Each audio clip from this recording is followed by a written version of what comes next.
Welcome to Wednesday Ramblings. I'm Ravi O'Leaf, and today I am going to be talking about one of my favorite pint-sized killers. And this time, I'm not talking about Chucky. Today, I'll be discussing the movie The Orphan, which came out in 2009 and is about a little child terror that a couple adopts. Now, before I start, I want to go ahead and warn you that this movie has a major plot twist that you are going to want to see before you hear me talk about it. So if you haven't seen it, I would skip this episode. I would have been very disappointed if I had not seen the twist for myself and heard it somewhere else. So definitely there's going to be some spoilers in this, but I'm not going to do a complete synopsis of the movie like I did quite a few of the Chucky movies in my Chucky video. But I will give a little bit of a background on the storyline of the movie. So The Orphan stars Vera Farmiga and Peter Sarsgaard as Kate and John, parents to two children who have recently suffered a miscarriage when their daughter Jessica was stillborn. So they're going through a rough time, and in addition to going through that trauma, they're also dealing with Kate, who is a recovering alcoholic, as well as John's infidelity from 10 years in the past. So they're trying to basically get through this. And one of the things they have chosen to do is to adopt a child. As Kate states at one point, all the love she had for Jessica, she now wants to give to another child who desperately needs it. So they are looking into adopting, which is exactly what they do. And it winds up not going the best for them. They wind up going to an orphanage and meeting and falling in love with an orphan named Esther, who is from Russia. She seems to be a artistic prodigy. She's both a painter and a pretty good singer. They quickly bond with her and choose her to adopt. So on the way home, Esther happily learns sign language so that she can communicate with Kate and John's mostly deaf daughter, Max, who is played by a 6-year-old girl who is actually mostly deaf. When they get home, things mostly go okay. She bonds with Max pretty well. Not so much with the brother, Daniel, who is a complete ass throughout the movie. In fact, one of the problems of the movie is there's not one redeeming male character, unless you want to talk about the random doctors that appear. They're the closest thing to a positive male character in this movie, I would say. So things go well at first, but eventually things start to seem off with Esther. It starts during a storm when Kate and John decide to make love, and Esther interrupts it, claiming to be scared of the storm. So her and Max climb into bed with the parents under the pretense that they're scared. I'm sure Max is, Esther not so much. And of course, Esther makes sure to snuggle up to John, who she seems to like a little too much, not like she should for her foster father. Things get even worse from there. There's a scene where Daniel is shooting a paintball gun, and he winds up shooting a bird, harming it much more than he expected would happen. Esther and Max witness it, and Esther pressures Daniel into killing the bird, telling him that it will starve to death, and it is his responsibility since he shot the bird. Daniel is unable to do so, so Esther winds up smashing it with a rock, prompting Daniel to ask her what's wrong with her. Of course, all throughout the movie, Daniel's treated her like crap. He's even one of her bullies at school, intentionally knocking her stuff out of her hands. He doesn't seem to care that his friends mock her and even insist that she is not his sister. So eventually, there's a scene where she harms one of her bullies at school, a little girl named Brenda. And the girl claims that Esther pushed her, but Max backs Esther up and says that she just slipped, that Esther did not push Brenda. After Kate winds up telling Sister Abigail from the orphanage this, Sister Abigail does a bit of investigating and discovers that trouble always seems to happen around Esther. People getting hurt. A previous boy she was near wound up allegedly running and falling and stabbing himself in the neck with scissors, I believe it was. So she decides to pay a visit to the family to warn them that things may not be what they seem with Esther. She tells them about how Esther's previous adoption family died in a fire. And Sister Abigail has just learned that the fire was arson, and the person who set the fire has never been caught. Esther overhears all of this, and she's terrified that Sister Abigail is going to take her away from the family. So she decides to manipulate poor Max into helping her carry out a plan. It begins with Esther grabbing a gun and pointing it right at Max's face. I didn't understand the point of that. It did not help with her plan at all. But they also grab the key house key. Daniel's treehouse had been locked up earlier on, so he's not allowed to use it. And for some reason, Esther is grabbing that key. So she and Max go out and wait for Sister Abigail to leave. As Abigail is driving down the road, Esther shoves Max right in front of the car. Abigail swerves. She misses Max, thankfully, and crashes. She gets out to check on Max and is attacked by Esther with a hammer, who proceeds to bludgeon her to death. She leaves the body there, but then forces Max to help her hide the hammer she used and all evidence that she can find up in the treehouse, which is why she stole the key. She knew exactly what she was going to do regarding killing Sister Abigail. So, obviously, Esther is a disturbed girl. We now know for a fact she's killed at least one person. There's speculation she killed her previous family.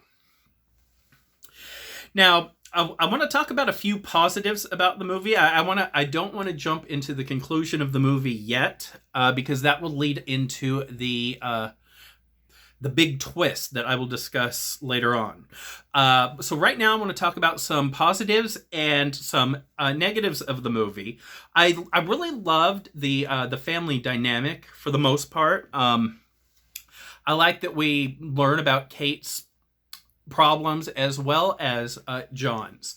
There's also a bit of stuff we don't find out the full details of at first. We find out something happened about a lake, but when it's first referenced, it doesn't explain what they're talking about. John's mother just asks Kate if Max remembers anything about the lake, but we don't learn what happened there.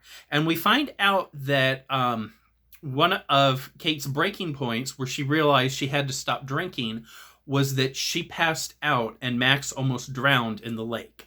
Thankfully, John was present and he was able to save her. But that is one of the issues that Kate is going through. There's also a little bit of a subplot with John and how faithful he is to Kate. Daniel is kind of the annoying brother. The only thing that I would find remotely tolerable about him, or I should say sympathetic, is there is a scene when the family is welcoming Kate into the house, giving her presents and stuff like that. Daniel just wants to play Guitar Hero, and his dad's ignoring him in favor of Esther, welcoming her to the family. But that's about the most sympathy I have for Daniel. He basically is a jerk throughout the whole movie. Even before he meets Esther, he kind of blows his mom off when coming home. There's nothing remotely likable about this kid. So the cast was fantastic, and that includes Daniel. He specifically isn't anything memorable, but he plays the role fine. Vera Farmiga is great. Isabel Fuhrman as Esther is just perfect. I cannot wait to see her in Orphan First Kill, which I intend to watch shortly after I'm done filming this video. The little girl that plays Max is actually wonderful. Her expressions, like there was times where I was wondering, is she really going through this? Like, does she really think she just witnessed Esther commit a murder? Her reactions to everything were great. The only person that I wouldn't say was amazing would possibly be Peter Sarsgaard. And I don't want to say he was bad. It might just be the character himself. John just kind of seems sleepy through most of the movie. There is a moment towards the end when something tragic happens that he breaks down, where he shows a different side of himself. But for the most part, he was pretty much just nah. And that might just be the character, not the actor. One of the lines that I actually really liked from the movie that kind of shows who Esther is as a person is a line that many adoption agencies did not approve of. That line was, "It must be hard to love an adopted child as much as your own." And in some ways I can understand their concern, but on the other hand, this is a horror movie. So no one who would actually think that line is reasonable should be watching this movie. I mean, kids who are impressionable and might hear that shouldn't be watching this movie. And it is stated by Esther, who is psychotic. And at the time she says this, she's referencing her and Kate's trouble bonding. Esther is very fond of John and vice versa. But her and Kate, despite starting off well, are not doing so well at this point. So, and you also have to take into account that earlier in the movie, she had said something heartless as well to Kate, saying that it must be hard for Kate to love music so much and yet have a daughter who can't even hear it. So clearly, Esther likes to say provocative stuff like this. So again, I can understand adoption agencies' concerns, but at the same time, this is coming from a villain, and no one should actually put any real... They should not feel this is any kind of validated statement coming from her. Towards the end of the movie, Esther eventually basically stops pretending to even try with Kate.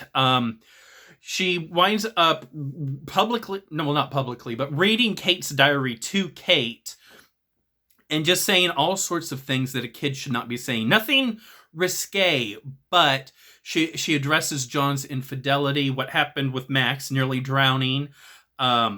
She reveals that she knew where Kate was hiding her alcohol, which is something that played into a previous scene. And Isabel Fuhrman delivers these lines perfectly. She doesn't feel over the top. She's like kind of calm, but like you're watching it, it's like a kid should not be like this. This is very, very off. And again, her expression during a scene where she attempts to kill Daniel by locking him in the treehouse and setting fire to it. Just her amused expression as she watched Daniel trying to escape was just so creepy. Isabel Fuhrman's great in this role, and I'm so glad that they have returned with a prequel, and I'm hopeful for a sequel. I've read that she said there will be sequels, so fingers crossed for that. And then towards the end of the movie, there is a very, very creepy scene between Esther and John. All throughout the movie, there's been moments where I've been wondering, does she have a crush on him? And when she's basically home alone with just him and Max is upstairs asleep, she puts on makeup and one of Kate's dresses and tries to seduce him. It's a very uncomfortable scene to watch, but it's handled so well. Thankfully, she doesn't have to cross any real lines, but it is creepy to watch. And she plays it well. And this is the scene that I was referencing earlier where John is showing a different side of himself. The grief of Daniel's near death from the fire that Esther had started. So I love this scene. It's perfectly creepy without getting too creepy, if that makes sense. Now, there are some negatives about the movie. I love it, but I do have a few faults. One of them is there's a lot of fake-out scares throughout the movie. Two different times, Vera opens a mirror, and you know that the goal of the movie is they make you think that when she closes it, there's going to be something startling behind her. One of the times there is, one of the times there isn't. They also do it with a fridge door at one point, and there's two scenes in the movie where the camera acts as though it's a character closing in on someone, and then the character turns around and no one's there. I did not like these at all. They felt cheap, phony. I don't like stuff like that. It's not like there's not actually anything there. I don't like that kind of camera trickery. The first time it happens, it's not even during a tense scene, so it really, really felt false. And during the second scene, at the point that it happened, the camera zooming in as though someone's approaching a character. By this point, Esther has basically been revealed as full-on psycho, so it fit more, but it still felt kind of cheap, especially after they'd already done this. Another negative I had was what felt like a never-ending scene set at the park. Esther's bully Brenda is playing at the park, and I mean, it's for over 90 seconds, which is not a super long time, but it did drag for me personally.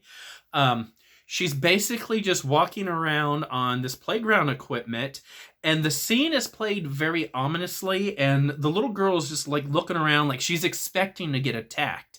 And it makes no sense for it to be filmed this way, because by this point, Esther has not really done anything that bad. I believe she had killed the bird, but at that point, it could be argued she was putting it out of its misery. It was going to die anyway. And yes, we know that Brenda and Esther have had issues, but Brenda has no reason to fear Esther at this point. The worst thing that she's seen from Esther is Esther's scream. But Brenda is walking around acting like she thinks Esther's about to kill her. And of course, that's exactly what Esther tries to do. She shoves her off the slide. And Brenda's injured, but doesn't die. And I just hated the way it was filmed. Like, we knew something was going to happen. It was obvious. But there's no reason for Brenda to be acting as nervous as she was. And we don't care about Brenda. So this whole ominous vibe just didn't work for me personally. There's quite a few characters in the movie that I wound up just not liking. Like I said, I didn't like either of the male characters.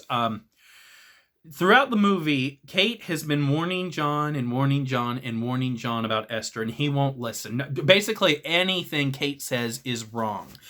And Daniel is just a little creep. I don't like him at all. Like, one of the things that really fully just turned me against Daniel is there's a scene at dinner where Max asks him something, and she's using sign, and Daniel doesn't know what she's asking, and he asks his mom what Max was asking for. Esther answers because Esther actually bothered to learn sign language, and then he snaps at her, "I didn't ask you."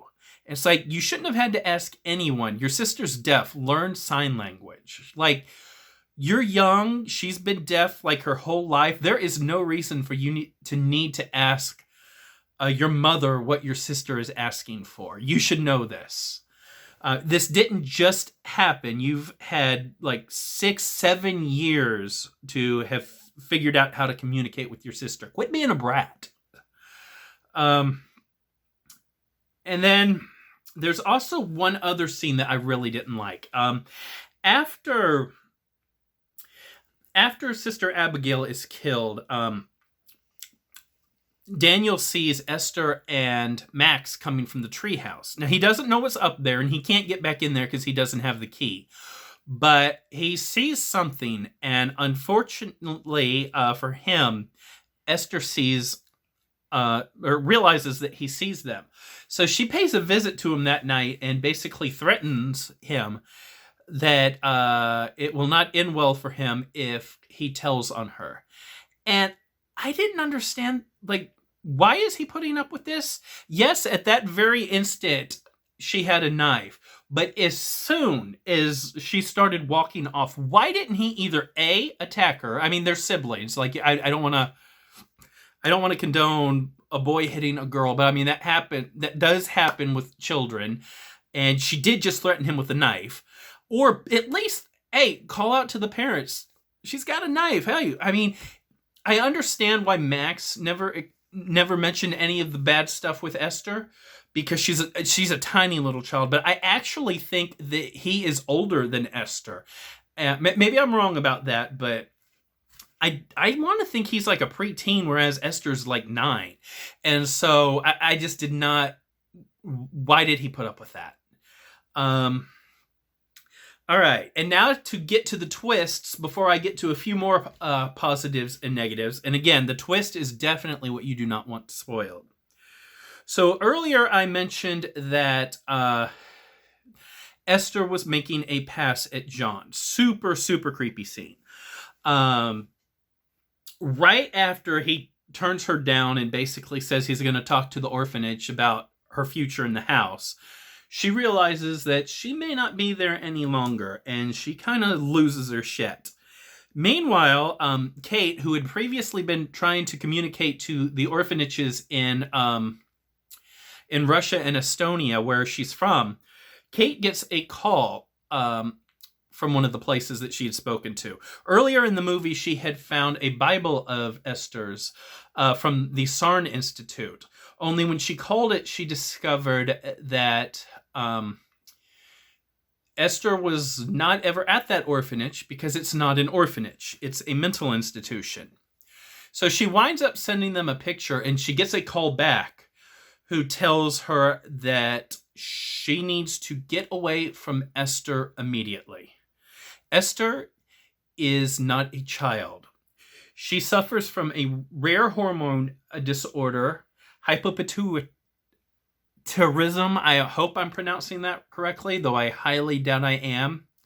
Basically, she is a 33-year-old woman named Lena Klammer who is pretending to be a child, who has murdered. She was thrown in the institute for murdering at least 7 people. And that doesn't even include the people that she had killed in the house fire that she definitely started. So all this time that she was throwing herself at John, we come to find out she's actually an adult. Now, it should be noted that Isabel Fuhrman was not an adult at the time this was filmed, so it is still creepy in that regard, but we do find out it's not the case of a little girl in lust or in love with her father. It is a psychotic grown woman. And the reason she killed her previous family is because she tried to seduce the father of that family, and it failed as well.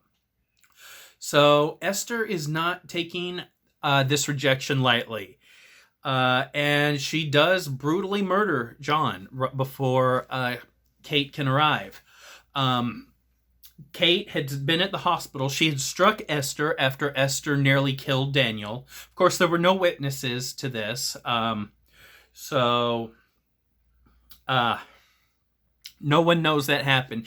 And apparently in the original first draft of the script, Esther succeeded in killing Daniel at the hospital, which personally I think would have been the better choice. Not only is Daniel awful, but there's no real reason for him to live. He doesn't appear again. He's served his purpose. So I say, let's add to Esther's kill count. Get rid of the useless character. But that didn't happen. Unfortunately, he survived. But John does not. He is brutally stabbed to death. And unfortunately, Max witnesses this.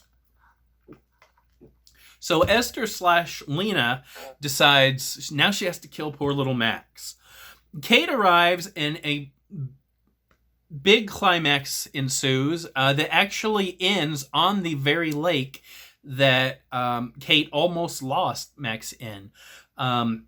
Esther is killed off at the end. At least that's how the movie seemingly ends. If Isabel Fuhrman is correct and there's going to be sequels, maybe Esther actually survived what appeared to be a broken neck and drowning. But basically, that's how the movie ends. So, I mean, I loved the twist about her being an adult. Like, we knew something was off, but we didn't know what. We just assumed terrible little kid. But no, she's a full-grown woman. And after that section of the movie where we find this out, she actually starts to look a lot older. It's not just the makeup she wore trying to seduce John. Like when she's stalking Kate and Max, she looks older. And according to James A. Janice's Dead Meat kill count on this, that's because she was wearing prosthetics to give herself an older appearance. So I really like that. And the one negative I had with the twist is if that she's an adult, there's times where I felt like she did come across a bit too childlike. Throughout the movie, she had appeared pretty mature for her age, but there were moments where she showed some childish joy that I'm not 100% convinced a adult could have really portrayed, but I don't know, that's me. An interesting fact is that this movie is actually somewhat inspired by real-life events. I don't believe that the person involved actually killed anyone, but they did talk some parents into abusing their children, and then went on the run, and a woman pretended to be someone's missing son. And for some reason, the family was okay with that. I don't know. And afterwards, there is a case where a man and woman apparently adopted a child from the Ukraine, and the mother insists that the child is actually an adult. And it's just weird situation. The parents were, I believe, got in trouble for child abuse. It's never been proven that the child actually is an adult, but just very, very weird stuff going on in the world. One other thing I wanted to talk about before I ended this was just kind of my thoughts on John as a character. Watching the movie, I'm drawn to Peter Sarsgaard, so I really wanted to like his character, and I just didn't. I couldn't stand him, in fact. So I was actually kind of happy when he got killed. But I did hear some people trying to defend him. It was so frustrating watching him just never, ever believe Kate. And the only sympathy I have for him is that there were times where Kate's behavior was completely irrational. There's a scene where after Esther's line about it must be hard to love an adopted child, John actually suggests that she try to do something nice for Kate. So, of course, learning that Esther is actually a 33-year-old woman named Lena who's a psychopath, we know that she's not genuine with her actions. But what she does is she takes some roses from a memorial bush dedicated to the lost baby Jessica, and she gives a bouquet of those roses to Kate, who completely flips out on her. I can kind of understand being upset, but Kate definitely goes overboard and insists that Esther did this on purpose to hurt her, that she was not trying to do something nice for her, which is, I just, it's not rational for her to think that. She says that Esther did this on purpose, but my understanding is roses are pretty resilient, so even if she picked all the flowers, it should eventually produce more flowers. And even if I'm wrong, what's to say that Esther, as a child, isn't going to think that? For Kate to immediately jump and kind of grab Esther roughly by the arm was such an overreaction that in some ways I can kind of understand why later on John just didn't trust anything Kate said. Her feelings towards Esther were no longer, they didn't make sense, so I can kind of understand it from that regard. And there is also the fact that Margot Martindale's horrible therapist character, it has kind of poisoned his mind towards John as well. Dr. Browning is actually Kate's therapist, but when they take Esther to see her to see if maybe there is something off with Esther. Esther so completely cons Dr. Browning that Dr. Browning comes out of it believing that all the problems between Esther and Kate are Kate's doing. And so John is, not only is he not listening to his wife, but he's getting bad advice from a professionals. So in that regard, I can kind of understand a little bit, but just watching it was not easy. It was not very easy to sympathize with him at all. And maybe it's believable because, again, Kate's actions were sometimes ridiculous, but because we know exactly what Esther is, we didn't know that she's a full-blown adult at this point, but we did know that there's some very serious stuff going on with her. So maybe it's because we're tainted by that, but it was just so hard to like John for his treatment of Kate. I literally wanted her to dump his ass. Well, that's all for this time. Once again, I wound up rambling for 30 minutes, which I did not expect. And this time all about one movie, not an entire franchise. I definitely suggest you go see The Orphan if you haven't already. And I'm looking forward to seeing First Kill and hopefully some sequels in the future. Have a good one, everyone.